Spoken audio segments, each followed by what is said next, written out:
12 avril 1204. L'impardonnable vient d'être commis. Manipulée par les Vénitiens, la puissante armée de la 4e croisade, partie pour reconquérir Jérusalem, s'est détournée de son objectif. Constantinople, symbole de la chrétienté, tombe aux mains des croisés. Des chrétiens tuant d'autres chrétiens.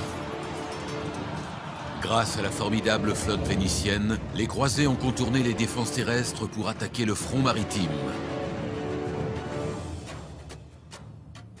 L'Empire est dépecé et réparti entre les vainqueurs.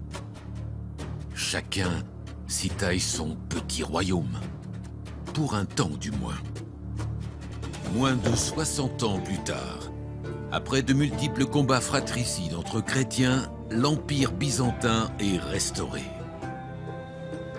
La capitale est à nouveau aux mains des Grecs orthodoxes.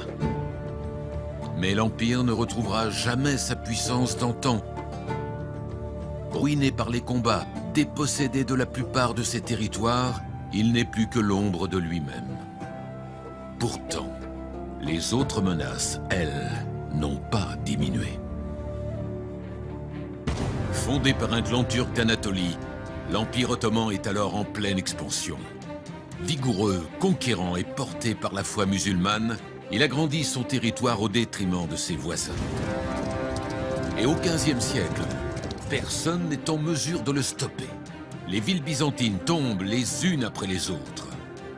En 1450, l'Empire ottoman occupe l'essentiel de l'ancien empire byzantin. Constantinople n'est bientôt plus qu'une enclave fortifiée. À la tête de l'Empire ottoman, Mehmed II. Érudit, le jeune sultan parle 5 langues et possède de vraies capacités stratégiques et politiques. Pourtant, il est dans une position difficile. Impopulaire, une partie de son armée ne l'aime pas, spécialement le corps d'élite des janissaires.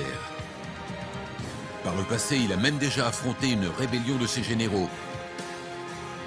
Pour s'imposer, Mehmed II sait qu'il doit frapper les esprits. Le meilleur moyen, prendre Constantinople. Il sait que la ville lui opposera une résistance acharnée. La ville sainte est le bastion du christianisme. Un bastion doté d'antiques murailles colossales.